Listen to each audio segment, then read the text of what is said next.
Hello everyone. Today I will be discussing about body hair transplant procedure.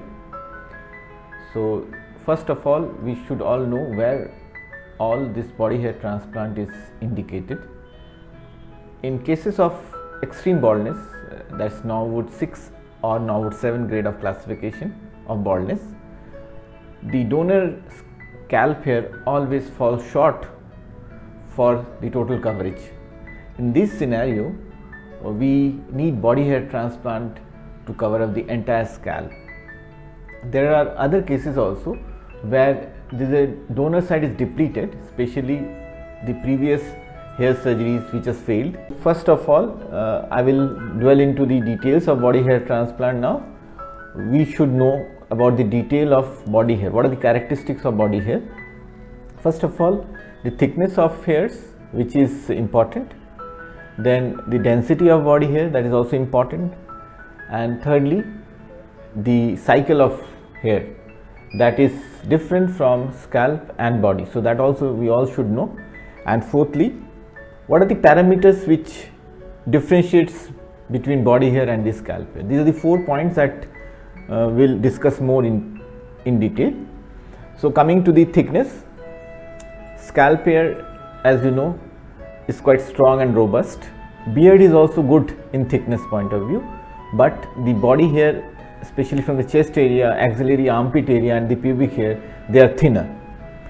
Secondly, the hair density that we observe in the rest of the body than the scalp is much less. Scalp in 1 square centimeter we can get up to 70 to 80 grafts, but in other parts of the body the density is much less. Another important point that we should all know, that in scalp hair 1 graft can give you 1 to 5 follicular units.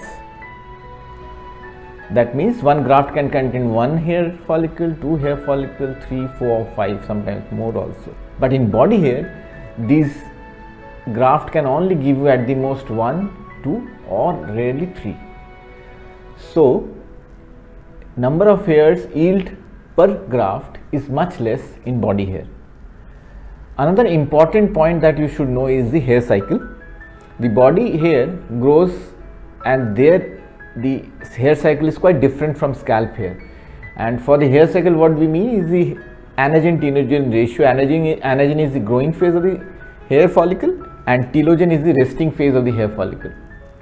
In scalp hair, it's almost 90% of the hair follicles are in the growth stage and 10% are resting, which is quite less or reversed in case of body hairs. Like in chest and pubic, the anagen will be almost to the tune of 50%, 30 to 50%, and the telogen phase will be almost of the similar. So at a time, the number of transplanted graft from scalp will show much more in comparison to the body hairs.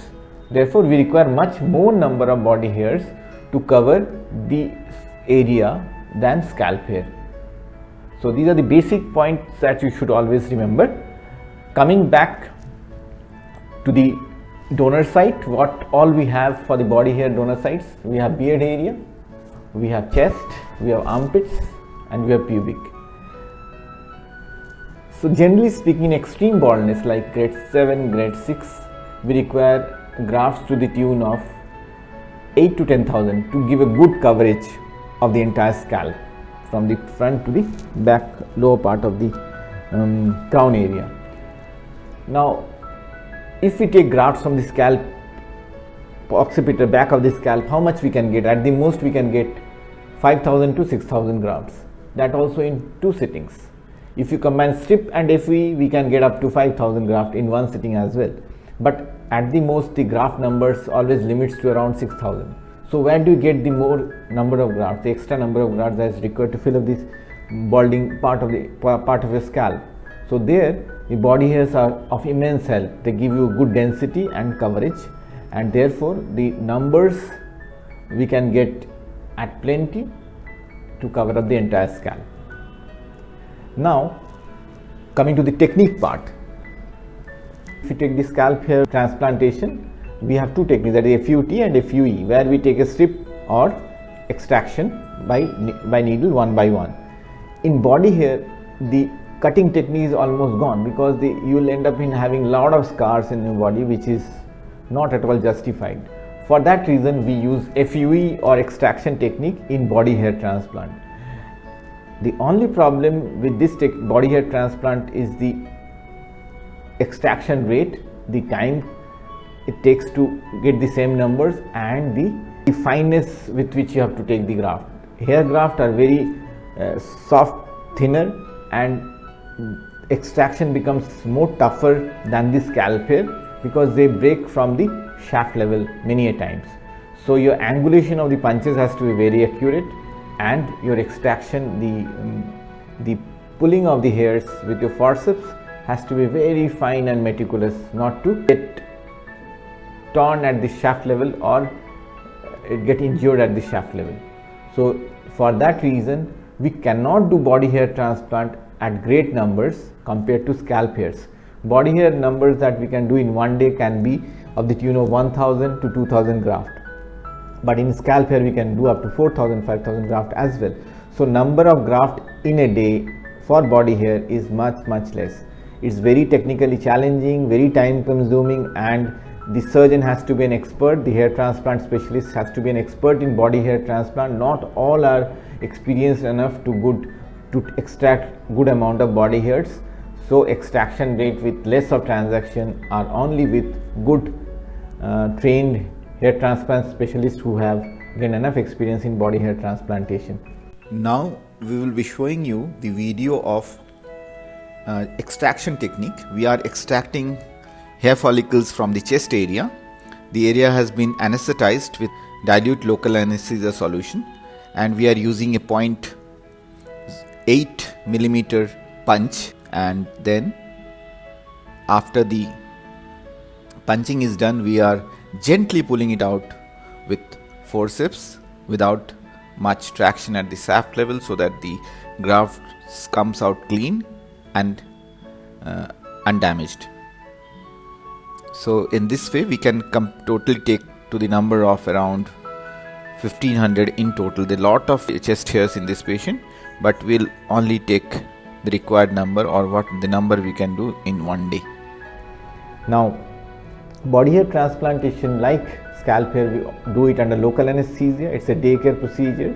We start in the morning and we finish off by evening. It takes around 5 to 8 hours depending on the number of grafts we plan to transplant, and also the graft number that we transplant can be separated in multiple sessions, and for that we don't need to shave the scalp. We can put it in between, because extraction we are not doing from the body, so just the implantation part which is happening on the scalp, so we can implant it without shaving the scalp as well. So that's another bonus added advantage. So patient can always come in whenever he wants, whatever number he wants, he can come in and get the number of grafting with the body hairs and then go back home. Now we will take up case by case. I will explain body hair transplant in few cases, how it has been done at our center by me and my team. So first case is an androgenetic alopecia, male pattern baldness with cicatricial alopecia. So he has a combination of both. So what is the problem in this case? We have baldness due to androgenetic alopecia and also hair loss due to cicatricial alopecia. So the donor side, the back of the scalp, is also partly involved with the cicatricial alopecia patches. So adequate numbers cannot be taken from the scalp, back of the scalp. Patient came to us after one session of strip surgery that was done in another center, and subsequently we covered up the scalp, the area where he had few patches of cicatricial alopecia and thinning. We covered it up with around 2150 beard hair transplant, and we mixed and matched with some scalp hair also, around 560 odd numbers. So it was a mix and match between scalp and beard. Scalp hair we took around 560 and beard hair we took around 2150. So that's what the result you see in these coming up slides. Now second case is a 42-year-old gentleman who had come to us with extreme baldness, grade 6, grade 7, extending from the front to the lower part of the crown, and the requirement of the grafts were huge. So we had planned the transplant procedure in multiple sessions.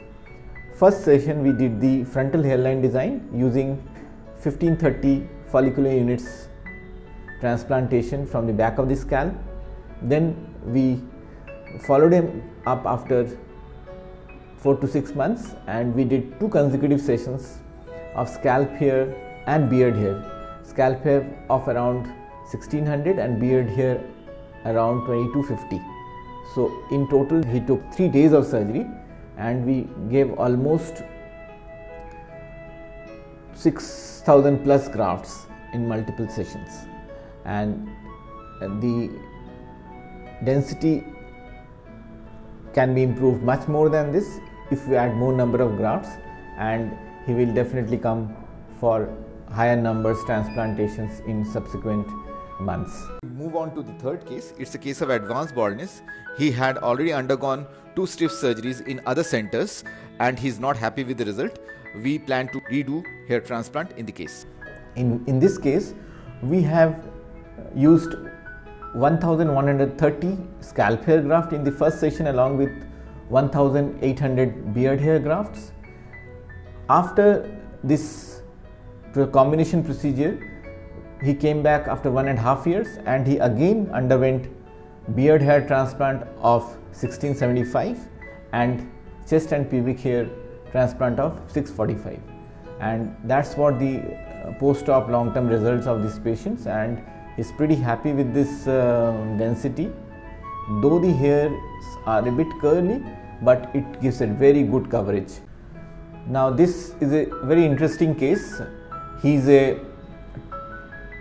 foreign tourist guide cum advisor. His previously done procedures was quite long back. That was the era of punch grafting. So punch grafting, as you know, there was a big size punch used from the back of the scalp. This graft was taken and they were put in the front. They will give like a crop of hair in between, and it was totally unnatural, and patient is extremely unhappy with the result, as you can see. In this case, for him, he has also got another procedure which was negative for his hair transplant. That's he has got a laser hair reduction in the lower part of the neck. So the hairs are all gone.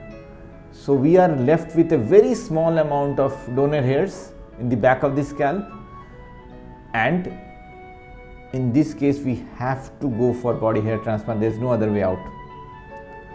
So we have done multiple sessions of body hair graft using beard hair, chest hair, pubic hair, along with some scalp hair which was remaining, just to mix and match with the body and beard hair. His numbers has been over the years have gone up to more than 10,000, and he even keeps on coming for smaller numbers to just fill in the gaps here and there. And this is an interesting case. Why? Because the numbers are huge and he understands the telogen anagen ratio. The number of hair graft that he takes from the body doesn't give the adequate density with as you would expect from a scalp hair. So he augments the numbers with the huge numbers that he had got it done, the number of grafts that he had got transplanted. And this is an important fact to hammer, that you have to get good numbers of body hairs to get the right density. And I hope if there is any other queries, we will be able to get back to you. Just call us at the number that's given below, and you should not be prevented from getting a hair transplant surgery if you don't have a scalp hair. If your body hairs are good, we can always cover up the entire scalp with ease. Thank you so much.